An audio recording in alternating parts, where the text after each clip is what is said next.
एक महिला सीईओ अनजाने में सड़क किनारे घुटनों के बल बैठे एक दुबले पतले भिखारी की ओर आकर्षित हो जाती है, क्योंकि उस लड़की का चेहरा उसकी 20 साल पहले बिछुड़ी बेटी से हूबहू मिलता है। वह तुरंत कार से उतरकर लड़की के सामने जाती है। जब उसने देखा कि वह लड़की अपनी गंभीर रूप से बीमार मां का इलाज कराने के लिए पैसे जुटा रही है, तो उसका दिल कसक गया। उसने खुद को रोक नहीं पाई और पूछा, बेटी तुम्हारी माँ कहाँ है? क्या तुम अकेली हो? लड़की बोली, मेरी माँ बीमार है, मुझे पैसे कमाने हैं। लड़की की दयनीय हालत देखकर महिला सीईओ का दिल पिघल गया। उसने पूछा, तुम्हें अपनी माँ को बचाने के लिए कितने पैसे चाहिए?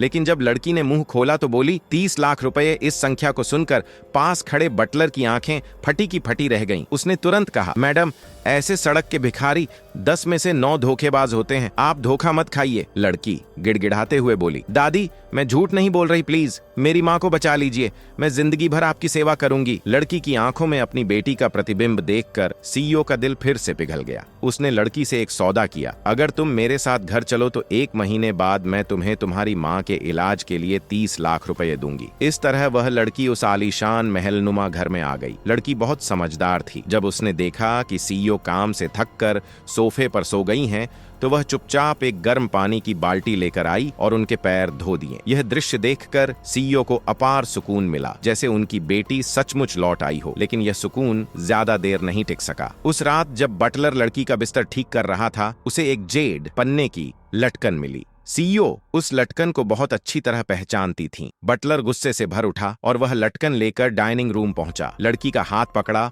और जोर से डांटने लगा। सीईओ ने उसे रोकने की कोशिश की, मगर बटलर ने लटकन दिखाते हुए लड़की पर चोरी का आरोप लगाया। तुमने सीईओ की सबसे कीमती चीज चुरा ली। सीईओ का चेहरा उतर गया। उसने लड़की से पूछा, तुमने ऐसा क्यों किया? लड़की रोते हुए बोली, मैंने नहीं चुराया, ये मेरी माँ की निशानी है। सच्चाई जानने के लिए सीईओ ने नौकरानी को अपने कमरे में जाकर देखने को कहा। थोड़ी देर बाद नौकरानी लौटी और जो खबर लाई उसने सीईओ का दिल तोड़ दिया। उनकी असली लटकन सचमुच गायब थी। सीईओ के दिल में सारी मोहब्बत की जगह गुस्सा और निराशा ने ले ली। उसे लगा उसकी दया का गलत फायदा उठाया गया है। उसने पर्स से 10 लाख रुपए निकाले और लड़की पर फेंक दिए। ये ले और तुरंत निकल जा। मेरे घर से रात के सन्नाटे में छोटी सी लड़की को बटलर ने बेरहमी से घर से बाहर निकाल दिया। अगले दिन सीईओ अब भी धोखे के दर्द में थी कि नौकरानी हांफती हुई अंदर आई। हाथ में कुछ कस कर पकड़ा हुआ था। असल में उसने सफाई करते हुए सीईओ के बिस्तर के नीचे वही लटकन पाई जो गायब थी। सीईओ ने दोनों लटकनें साथ रखीं और चौंक गईं। वे दोनों एक जोड़ी थीं, जैसे एक दूसरे के लिए बनी हो। तभी असिस्टेंट का फोन आया। फोन पर बताया गया, मैडम कल जिस लड़की से आप मिली वो आपकी असली नातिन है और उसकी माँ वही है जिसे आप 20 साल से ढूंढ रही हैं। 20 साल पहले जब उसकी बेटी को मानव तस्कर उठा ले गए थे तो एक हादसे में उसकी याददाश्त चली गई थी। तब से माँ बेटी कचरा बीनकर जी रही थी। कुछ दिन पहले बेटी का फिर एक्सीडेंट हुआ और उसकी हालत नाजुक थी। ऑपरेशन के लिए 30 लाख रुपए चाहिए थे। सीईओ को सब समझ आ गया।